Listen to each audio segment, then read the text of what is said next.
Good morning, everyone. My name is Richard Ponte, and I am the Director of Events and Programs for the Maine State Chamber of Commerce. And on behalf of the entire team here, it is my pleasure to welcome you to our webinar on Maine's proposed Office of New Americans and integrating new Americans into Maine's workforce. It's the latest in our webinar series, so thank you so much for joining. Before we get going, there are just a few things we'd like to share with you about today's session. First of all, if not presenting, please turn off video. This meeting is being recorded, and we will make the recording available to you on our website in the next few days. To reduce background noise, all participants will stay in listen-only mode. Please stay on mute to reduce noise. You can submit questions into the chat panel addressed to everyone, and time permitting, we will answer them at the end of the session. Media, please hold your questions until the end of the event, and we will and after we have answered audience questions. We will use the chat function to share useful links and other materials. And if you lose connection, please use the same Zoom link to reconnect. And without further ado there, we would now like to begin by thanking our sponsors. Our premier sponsor today is MEMIC, and our 2024 webinar series sponsors are AARP, Central Maine Power, Northeast Delta Dental, Kennebec Savings Bank, and Sun Life Insurance. As I mentioned, our premier sponsor this morning is MEMIC, and it is my pleasure to introduce Senior Vice President and Chief Human Resources Officer for MEMIC, Michelle Allen, who will be providing a brief message. Good morning, Michelle. Good morning, Richard, and thanks so much. I truly feel so privileged and excited to be a part of today's discussion. With the establishment of an Office of New Americans, Maine becomes just the 19th state in the country to have dedicated resources aimed at infusing new Americans into our vibrant workforce. This is a really critical conversation for all of us to engage in. We've been talking for over a decade in Maine and beyond about the declining availability of a skilled workforce, and we've struggled to find solutions that really help to connect all of the different services available. Adding new workers with the right skills is essential, and it is no small feat. According to the latest numbers that I saw from the Maine Department of Labor, the state is anticipating to add an additional 75,000 individuals to our workforce by 2030 in order to be able to meet the demands of Mainers.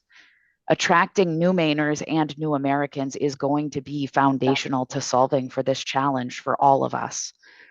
MEMIC, as a mutual company that provides workers' compensation insurance here in Maine, recognizes the pivotal role that a skilled and growing workforce plays in maintaining a healthy and robust economy and in enabling our small and large businesses alike to be successful.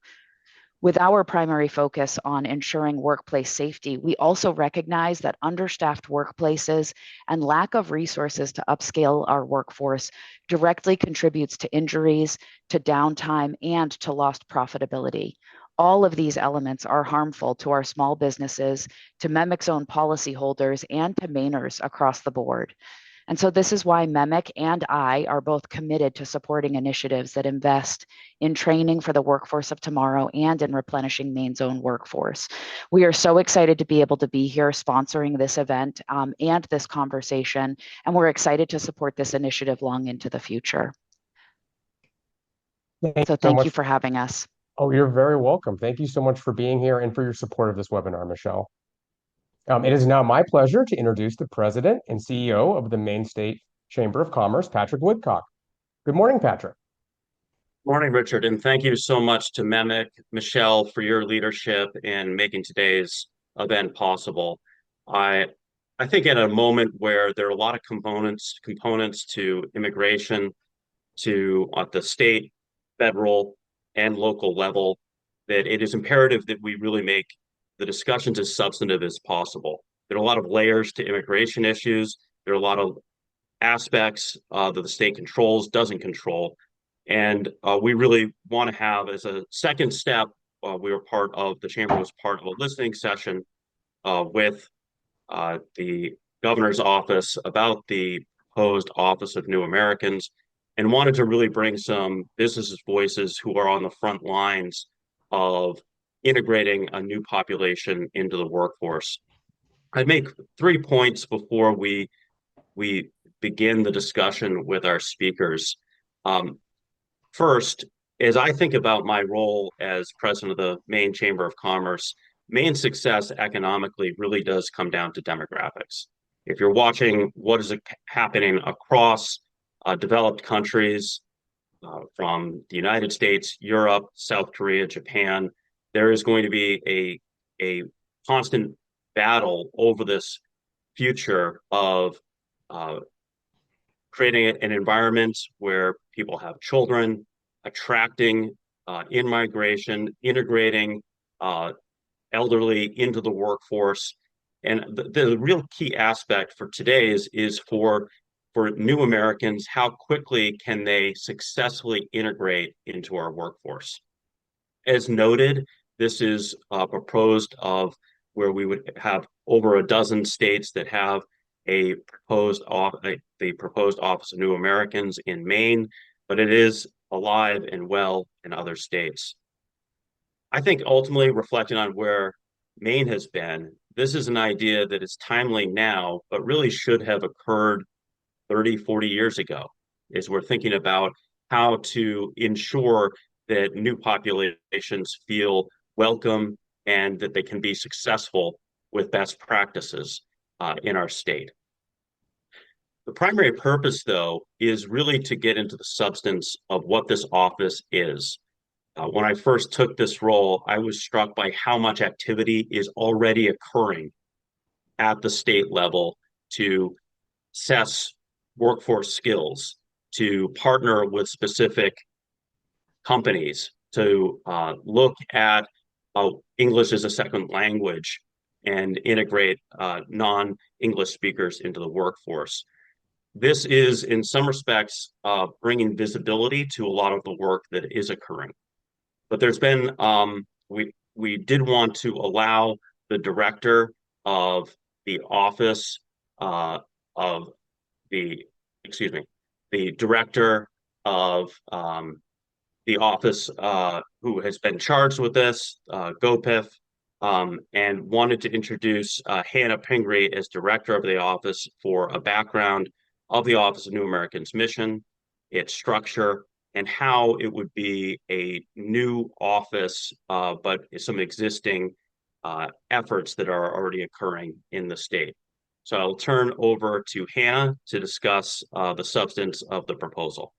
Hannah. Great. Well, thank you so much, Patrick, for being here. And I know Patrick and many others may or may not have power this morning, have kids who are home from school, juggling a lot. So really appreciate everyone who is able to tune in. And I'm very grateful to the State Chamber for their support of this work and for hosting this webinar this morning. And I want to just sort of echo what Patrick just said. I'm here with Luke Slobster, with Hannaford, with MEMIC. The work we are doing to promote an Office of New Americans in state government really builds on incredible work that is happening across chambers and employers across the state of Maine. Lots of different community-based organizations who have really dug in and done incredible work over many, many years, but certainly in recent years to support the economic and civic integration, which is really what I'm going to talk about here today, of immigrants into our state, into our communities, and into our workforce. So really, again, appreciate the time. So I'm going to just be very brief because I think it's a lot more interesting to hear from Maine employers who are on the front lines and hear your questions. But again, my name is Hannah Pingree. I run the Governor's Office of Policy, Innovation, and the Future. We work on a variety of issues on behalf of Governor Mills, from housing, children's issues, the Cabinet on Aging, climate and energy, and we also work with many of our partner agencies, Department of Labor, Department of Economic and Community Development, on economic and workforce issues. The governor signed an executive order this past August directing our office to work with a variety of other agencies on a plan to develop an Office of New Americans in state government. I think the governor recognized the important work that immigrants are already doing as a part of our workforce, and the need to have a more clear place where state government could work across agencies, could work across communities to promote this work. So we started in August, and I'm going to talk to you a little bit about the process, but more about what came out of it, what we heard from lots of folks across the state of Maine about what this office could and should be doing. So next slide. So we started our work last summer. We worked actually with many folks who I see on this Zoom screen, again, in state government, in communities, from school boards and town and civic leaders to organizations, to folks in government. We asked them what this office should be doing, what are the priorities, how would they like to be involved, and sort of what are the challenges and opportunities when it comes to immigrants and their role in the state of Maine. So from August through the fall, we had over 113 meetings with nearly 900 people. We went to every county in the state of Maine, from Presque Isle to Sanford. We heard from lots of folks about the importance of this work, what their communities were seeing, the excitement of how we need to think about systems to welcome folks into the state of Maine to solve the challenges people are facing, whether it's English language programs, licensing, or lots of other cultural opportunities that we have in our state. We heard, again, incredible input from people across the state about the importance of this work. Next slide. So as Patrick mentioned, there is an Office of New Americans State Network that works across many states across the country. I think we are not unique in that many states face workforce shortages. They face specific issues when it comes to integrating folks who have either language barriers or licensing barriers into their workforce.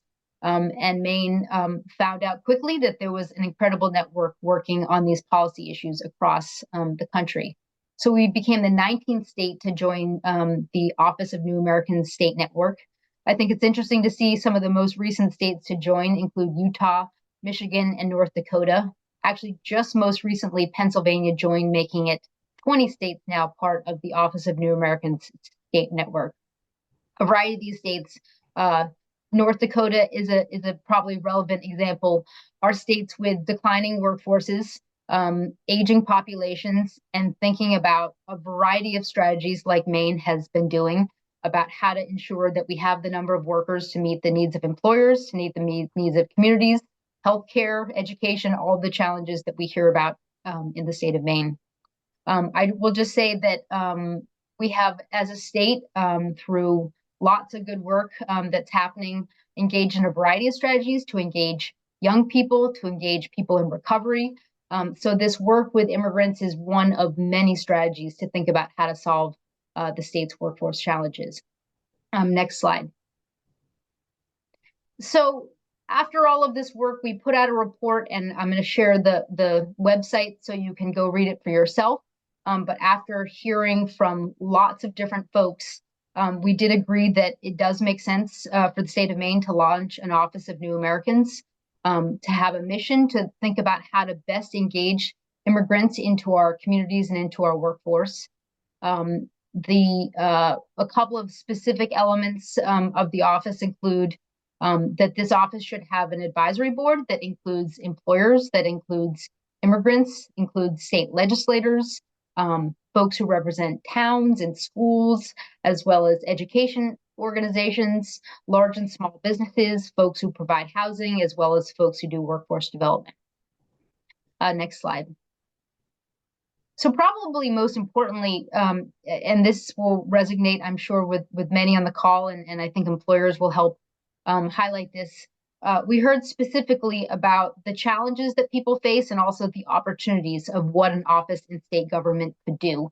So we know this office is not meant to be a frontline organization checking in with every person who arrives in the state or who has been in Maine for a while, trying to think about how to navigate these systems.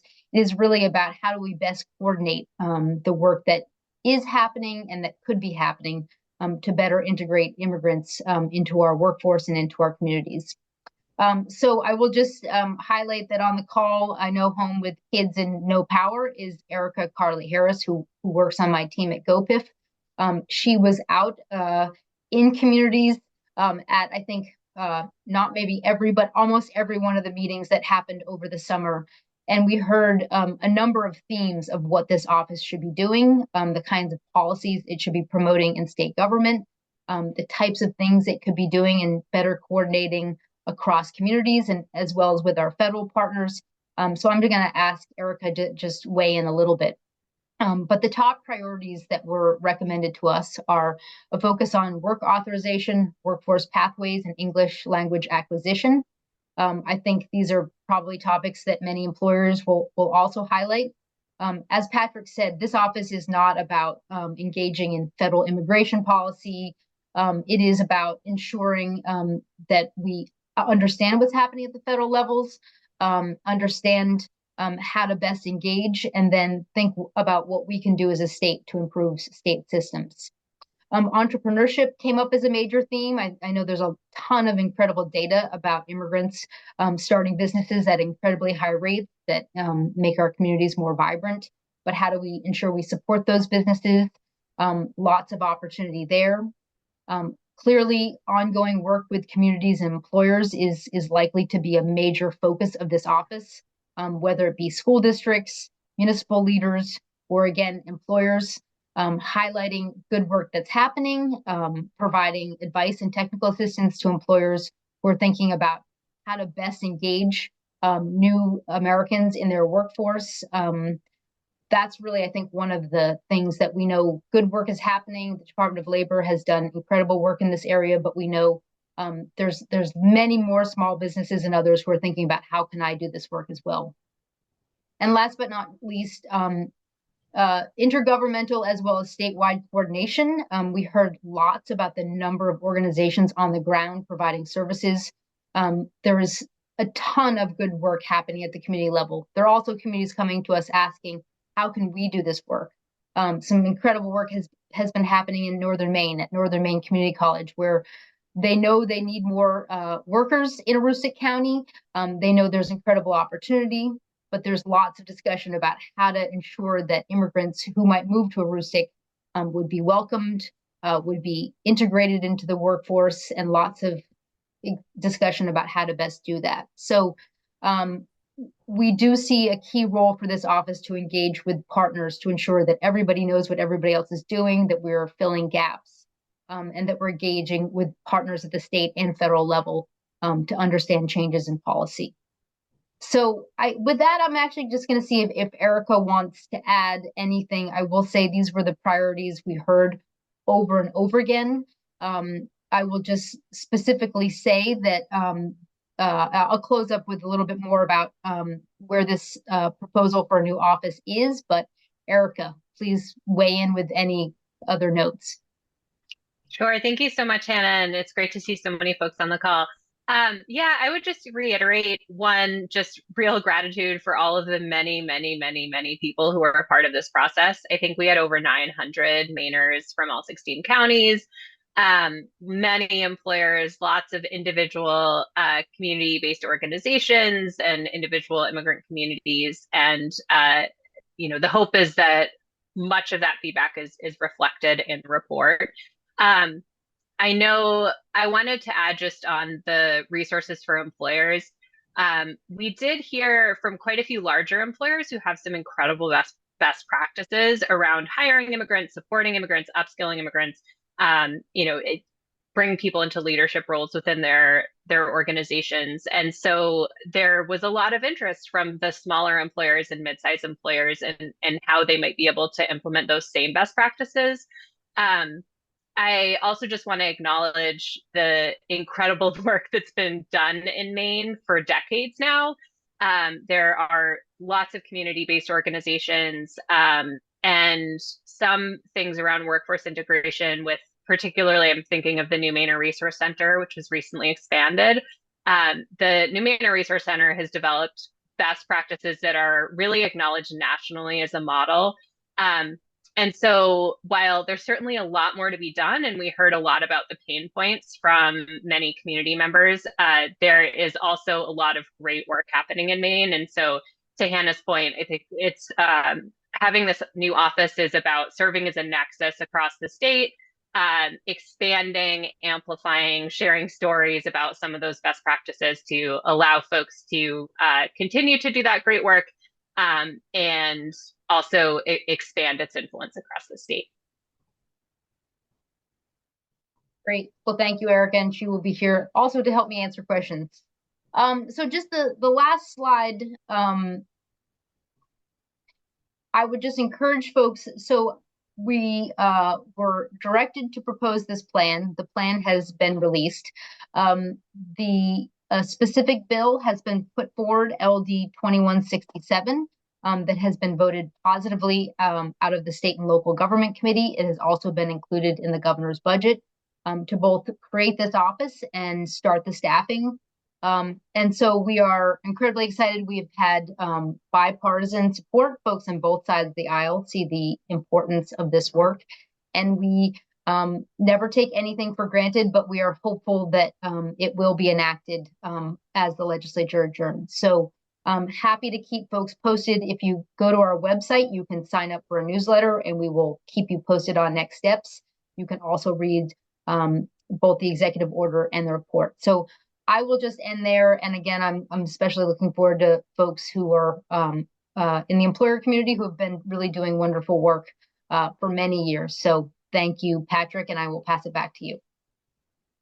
Well, thank you, Hannah, and appreciate your description and Erica's additional context of the work. I will say, in particular, the efforts of establishing best practices for businesses is especially welcome. There's sort of an ad hoc effort to think through who are the leaders and what have been the best practices now, but that's almost one of the primary purposes of this event today, where we have some of the leaders who have been doing this and have been doing this for many years.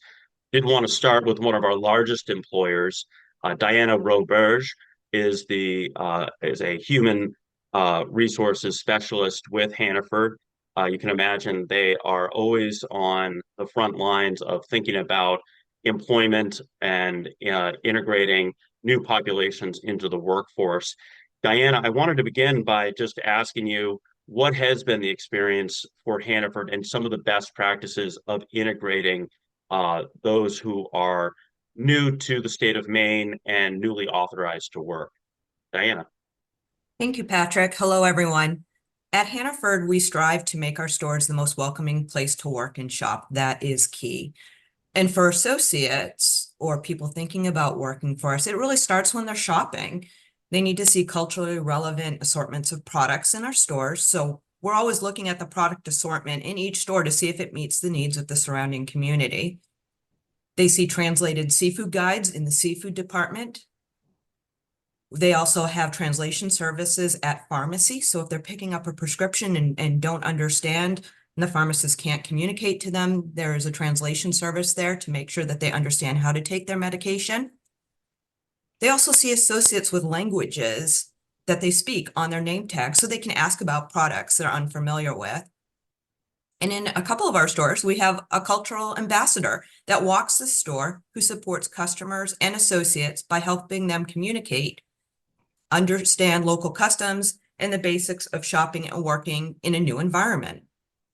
And we've also invested in organizations that provide direct or indirect support for new Mainers, such as Prosperity Maine, the Intercultural Community Center in Westbrook, the Immigration Welcome Center in Portland, and Portland Adult Ed. Now, specifically, when it comes to talent acquisition, we've partnered with Circa, which is an online job board. They take all of our jobs and they blast them out to other diverse organizations and other diverse job boards. They also have a tool where we can go into their site and anyone who's recruiting for Hannaford can look in their communities and see who those diverse organizations are and touch base with them through the tool and let them know that we have opportunities and see how it's best to partner with them to attract the people they serve to work for us. We've trained our store leaders on how to attract diverse talent in our communities. And we've translated our brochures that speak to candidates about our associate value proposition, the why they should work for us. We've translated those into Spanish and French. Our stores are starting to use smartphones more to translate for candidates and new hires. And several stores have partnered with In Her Presence here in Southern Maine. In Her Presence recruits for us, provides English as second language classes, provides job coaches who speak the language of our new hires and will sit through orientations and provide on-the-job translation assistance. They'll also translate documents for new hires. They really are a bridge between cultural barriers to explain things like benefits and schedules as well, which can be new and something that new Mainers are not accustomed to. They help the new hire feel comfortable and supported. We've hired quite a few associates in several of our stores in the Portland area from In Her Presence, and the retention rate is high because of the investments we've made, not only in this partnership, but in all of our new hires. Now, the work's not done. There's opportunity to continue to translate recruiting and onboarding materials and other materials for candidates and associates alike, and to continue to build cultural awareness within our company to ensure we are the most welcoming place to work and shop. Some of the challenges we encounter, a big one is transportation. Once someone has those work authorization documents, how do they get to our stores? Some of our stores, like Portland, are right on bus transportation lines, and a lot of our stores are more remote. So how do people get to our stores to work? And also, English is a second language. How do they build competencies in English as a second language?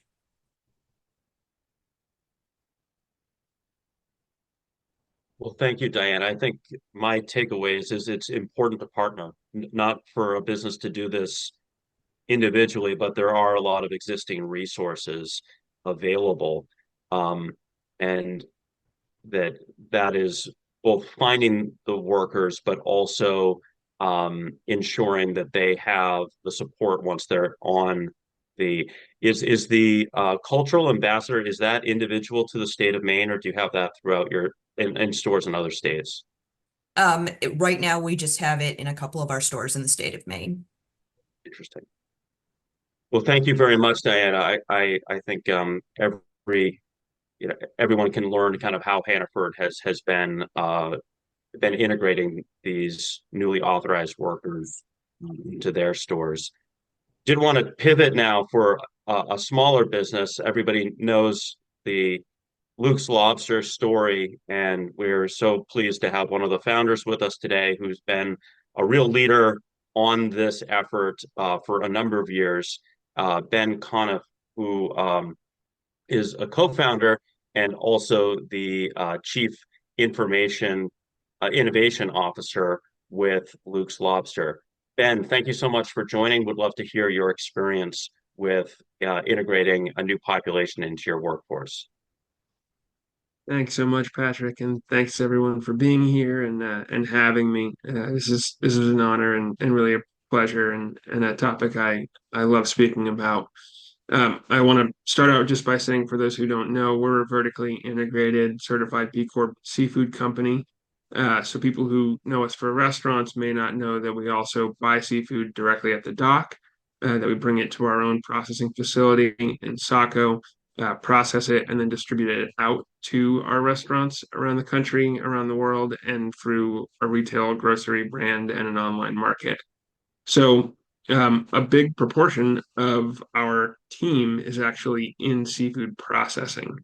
And a key thing that I think everyone should know is that about 70% of the lobster that's caught in Maine goes to processors. It doesn't get sold live. That's for a couple of reasons. One is that we catch predominantly new shell lobster that's not hardy enough to ship across the country or across the world.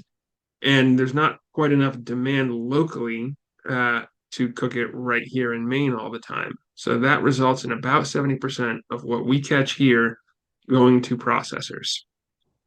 Our team in our processing facility, and I think this is mirrored in other processors here in Maine, is more than 3/4 made up of new Americans. So I want to take a moment to really think about that. 70% of the lobster that's caught in Maine goes to a supply chain that relies more than 3/4 on new Americans. If we weren't here to process it, and if our team was not here to process it, then think about what would happen to the market for the lobster that now brings in more than $1 billion in total value to our state every year. So when you think about the importance of new Americans to our economy, I think that's a very real uh, piece of information that we should all carry with us from here. Um, as an employer of new Americans, I can attest to just a lot of incredible successes that we've had. Um, we have overcome challenges for sure. Dealing with folks who are developing English as an additional language for the first time takes some additional work. Dealing with transportation issues, um, but we've overcome obstacles and we've gained so much from having these individuals in our organizations. Some of those successes, we've learned to develop multilingual training tools and communication tools. We've developed internal pay and bonus structures for internal translators. So folks from those communities who do speak English are able to translate for their teammates who don't. And most recently, we've actually started a language lab with help of grant money from the state. And that allows us to give actual English for speakers of other language courses to our teams and to their families with state support. So that's been an incredible tool for our team to grow their skill set, to move up within the company, and sometimes to get that level of language skill that they need to actually take pre-existing skills outside of our industry into the industries that, be it healthcare, technical jobs, that they already knew how to do and just needed a first job, a first foothold here in Maine, which they got at Luke's.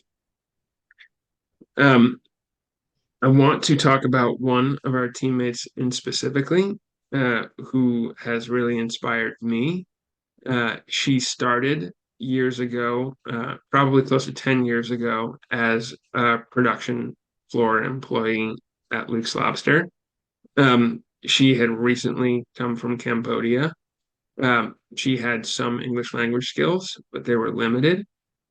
She worked her way from the production floor into our QA department as she gained better English skills. And she helped build a really robust QA program that helped us become SQF level 3 certified and just really have an amazing state-of-the-art quality assurance and food safety program. Over the process, she was also able to save money and resources to bring her mother and her daughter over from Cambodia, who she had had to leave behind because of the limited resources that she had to make the trip to the US. She now has her mother and daughter with her. And while continuing to be a leader of our QA department, she is starting her own Cambodian food business out of Fort Food Lab. And we're so happy to be able to be a coach and a mentor for her as she embarks on her own food business and still manages to do amazing work at Luke's in the meantime. And, this kind of story is exactly what motivates people from her community and from other communities to come work at Luke's. Our best recruiting tool is internal referrals in communities of folks who have felt that they've been supported. And because that happens, we're able to continue turning on the lights and processing lobster every day. And when we have shortages, when we have folks who have decided to move to Canada because they feel that their long-term prospects for being integrated in the community there are better, we can't process as much lobster as we plan to do. And it really is as simple math as that. And that goes right back to the value that we're able to bring back to the shore. So I think we have clearly so many success stories, so much joy that comes from being an employer of new Americans. And I also think that having more structured support from the state to help us develop tools to get over the language barriers, to get over the transportation barriers and other issues we know we face, and to not have to figure out those solutions on the fly, but instead have more established pathways and programs that we know about that the state supports will be extremely beneficial to our business, to other seafood processors, and to other businesses and industries all around Maine. So I'm really excited for this development. I can't wait to see it become official and really take hold and start to have an impact. So thanks for listening, and happy to answer any questions at the end. And that's a longer story and a more inspiring story than I expected. Can you give a little bit more first, just how this initially began at Luke's? I think it's also interesting. One component of best way of building on good work is the word of mouth of existing workers. And then lastly, if I could add one more question, is sort of if a business is listening today, what would be your recommendation for the first step to try to take on integrating a new workforce and doing that successfully?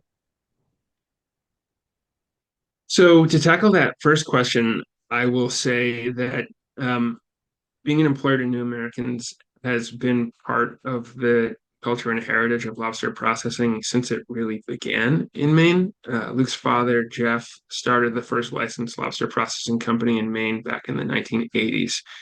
And he's always been a proud employer to new Americans for the length of his business. And when he retired and sold his business, actually many of the folks that worked for him started working with us at the Luke's Lobster Cape Seafood facility. So that's really how it started for us, with folks who so enjoyed working for Luke's family that they wanted to continue doing so. And then they invited friends, family, members of their communities to join them at our new facility. So that's how it happened for us.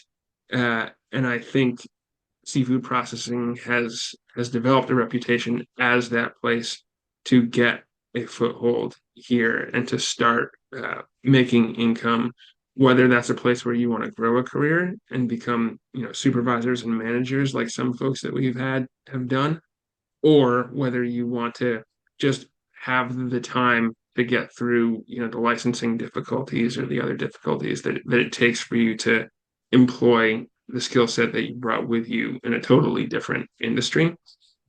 But for both types of people, we're here and really appreciate what they bring to our business. Um, and if you can remind me of your second question, that would be great. I think any recommendations for businesses that might be having workforce issues of how what's the first step to be successful here? I think that you can recruit people who might speak different languages from you as much as you want, but until you have a culture that's really welcoming of people who might not look, act, or speak like you, it's going to be difficult to retain those people. So I think working with organizations locally who can actually coach your organization to be ready to actually be welcoming to folks coming as they are, to help point out, where your gaps might be in terms of your translation services, for instance. That's really helpful to kind of get a foundation within your business if you don't have new Americans working with you and you want to. You really need to kind of start with educating yourself on how to be a great employer and community member to those new Americans so that they feel comfortable and welcomed when they arrive. That really reinforces all the points that Diana made. Really partner with local groups that can can serve as a supporting system for those individuals and for you as well. Well, thank you so much, Ben. Getting an education on the seafood processing and a storied history of an iconic brand for Maine. Did want to invite Michelle back on from MEMIC for any reflections on the discussion today. Michelle. Excellent. Thanks, Patrick. Well, first off, I want to thank everyone who has spoken so far today. Diana and Ben, Hannaford and Luke's both are known for the work that you all do to put really Maine's best foot forward when it comes to integrating new Americans into the workforce. So I'm very thankful for your commitment to that work.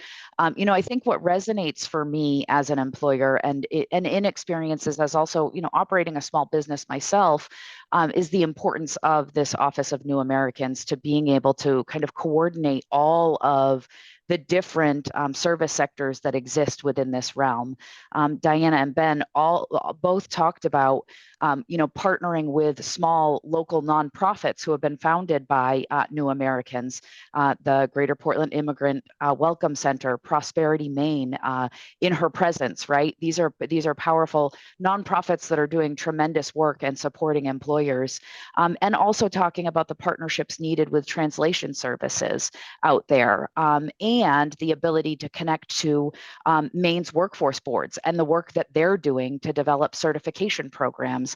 And I think I see the Office of New Americans as being such a critical connection point, because for so many small businesses, it can be difficult to know where that one first connection is to be able to start to build these programs and to be able to integrate new Americans into the workforce. And so just really excited to see this program expand and be able to be that connector for employers in Maine. I think it's going to add a tremendous amount of value and be a huge service. So thank you, Patrick. Thank you, Michelle.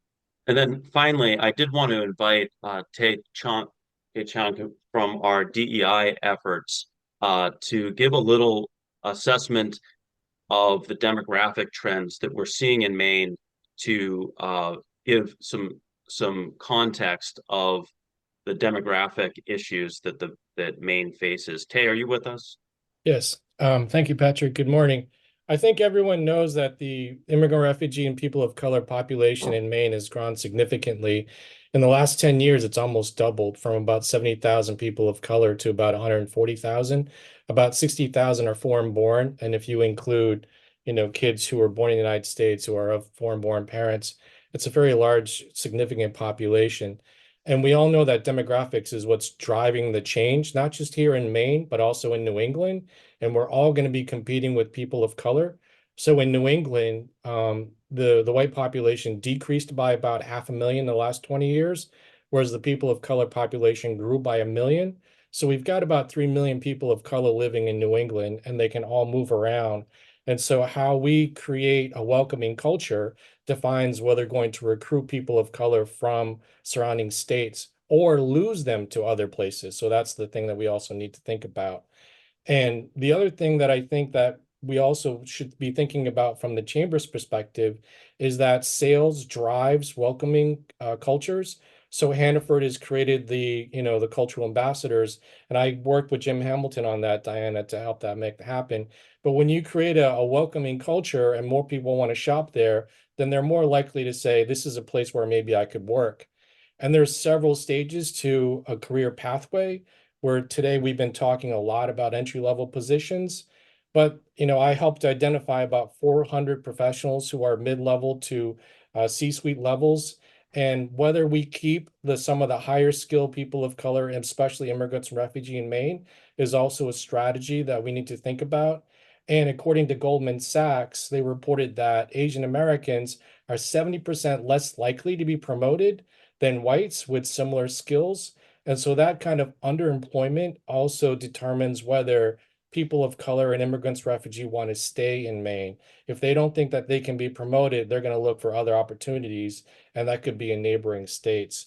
And so, those are kind of the business ideas that we need to think about, is not just entry-level positions, but we need to think about selling to people of color, because they are a significant part of our economy. They make about $2.9 billion of our purchasing power in the state of Maine. And the people of color purchasing power in New England is 1.5 times of Maine's economy. And so the more we sell to people of color everywhere, the more we're likely to create a welcoming culture. And that also means you need to have different types of employment opportunities, people at the entry level, manager, and also at the executive level to make sure that it's a welcoming culture across the board so that we can grow our employment and sales base for everyone. Is that what you were looking for, Patrick? Is that? No, that's I think it highlights that it's just a fact that our demographics are changing, and with that, the market will change, and we need to prepare for that for our existing businesses, whether that's in seafood, but retail. All of our products really should be catered for, reflecting what the consumer base is. I did want to turn now for questions. Richard, are you going to help facilitate that? Absolutely, but I do not see anything in the chat at this time. I do see that, thank you, Hannah, put in some information in the chat so participants feel free to follow the links there. But Patrick, as far as questions, nothing right now. Well, I'll ask one to kick us off. Hannah, what do you see as the skill sets for I think it's 2 FTEs for the office, but where do you see the kind of the types of individuals that would be leading this when you look at the different objectives of the office? Yeah, sure. For the staff, you mean, Patrick? Yeah. So I will say the report recommends that we grow the number of staff over the coming years, but the budget has 2 positions. We first want to hire a director who has broad skills, experience, and leadership in this sector. And second person will be working with folks like Erica in our office, as well as many folks across state government. I think I think some of the early projects that we imagine taking on include a real better evaluation of our English language programs. That has been, I think, a constant refrain of many folks, that access to English language really is the best pathway into our communities and our workforce and integration. So ensuring that we have adequate amounts of English language programs in diverse geographic locations is key. I will also say that there is so much work to be done on the workforce and employment side. So when I think about attributes, I mean, I think we need great connectors. We need a leader with experience in this arena. So all the folks on the Zoom call, we will be, hopefully, if we're successful, posting for the director position this fall. So, I think that we also need somebody with experience in immigrant issues more broadly. I think we realized over the last couple of years, with lots of both challenges and positive things happening across the state of Maine, that no one person really understood both federal immigration policy. The whole state of Maine was trying to think about how to best get data to understand what was happening in our state, and how do we best support communities, employers, how we think about state systems. So we are looking for experience, a connector, as well as specific expertise in issues like English language, workforce pathways. I do want to just point out on the Zoom call, I saw Julia and a couple folks from the Maine Community College System. Julia, when she was at the Department of Economic and Community Development, really helped bring this idea of an Office of New Americans to a group of leaders and commissioners in the state. She saw the good work happening in other states. So I will just say that we are looking for a couple of people to work at the governor's office level to think about how to coordinate across state government. But I will say there is tremendous work happening in higher education at a number of our state agencies. So bringing that work together and really taking it to the next level is the point of this office. So good to see you, Julia, and I'm glad you're still with us doing this work. Thank you, Hannah, and thank you, Julia, for leadership role in another form at this point. Diana, I wanted to ask you if you could. I never really made the connection between making the stores welcoming to a new population that might serve as a vehicle for attracting them potentially as employees.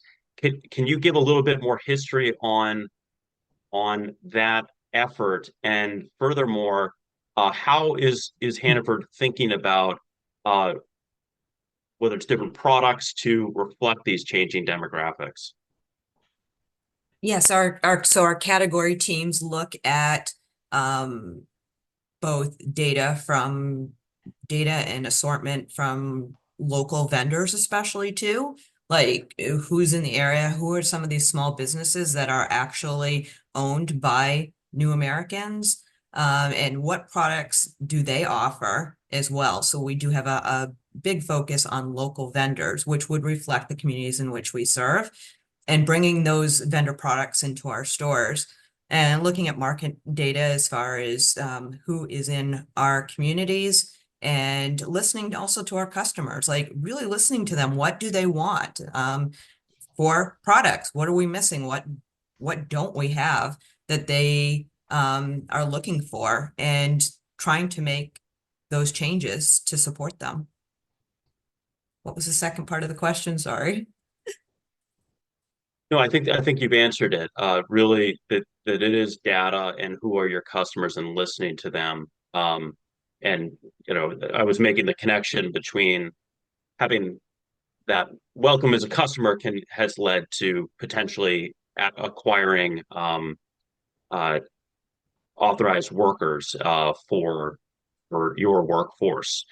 Thank you, Diana. I do see a question in the chat from Orion. Question, what's the potential for a database of what people's skills are to pair with employers' needs?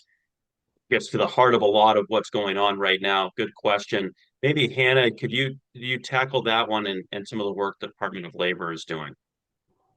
Yeah, and I might ask Erica if she's out there to also tune in. I mean, I will just say that the Department of Labor has already actively worked as folks arrive and they have work authorization, or they're in the process of getting work authorization, to understand their skills. Obviously, I think, as was referred to, I mean, there are many folks who are immigrants who come with tremendous skills, and it's really about how do they best translate those skills into the certifications they need to work in the state of Maine. But the Department of Labor does that work. They work with employers to do that. Obviously, lots of other, we've talked about some of the community-based organizations, like the New Mainers Resource Center, who really actively works with folks with higher levels of skill to help them understand what they need to get into the workforce and how to best translate their skills to American systems. So Erica, please help me out. Anything else to add to that? Sure. Yeah. So the one that comes to mind, the question of a database is a bit of a challenge. Just to think about, there's not really one intake system for folks that arrive into the state, for whether folks are immigrants or born in other states. And so, but to Hannah's point, the Department of Labor is an incredible resource on this.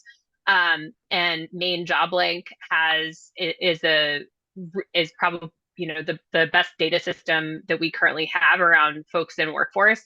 And there has been a huge effort by the Department of Labor teams to really do a lot of outreach in new American communities. And the Peer Workforce Navigator program is one that I'm thinking of, that actually has people who are part of Department of Labor, but they're sitting within community-based organizations and are able to do really proactive outreach there.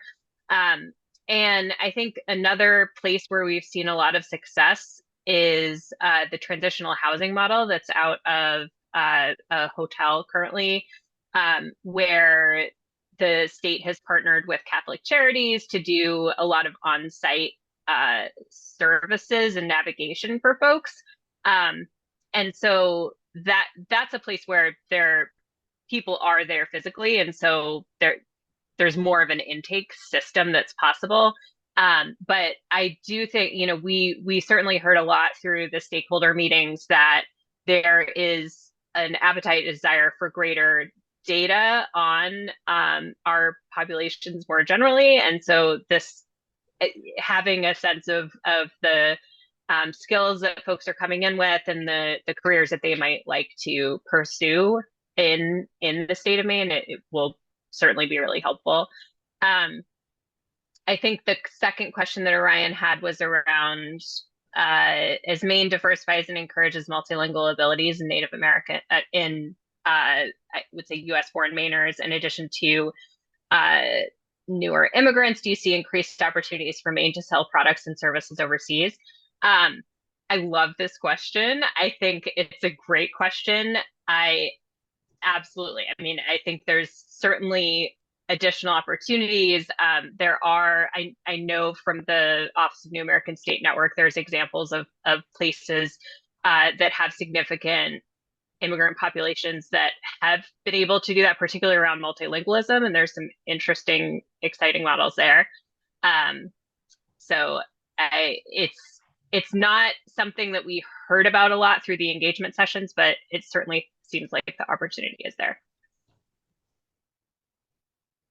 Thank you, both Hannah and Erica, for that response. I have my own experience of my brother's fiance thought that we had a gold mine with our sea cucumbers for the Chinese market. And I did try to find some sea cucumbers for their wedding, which was challenging.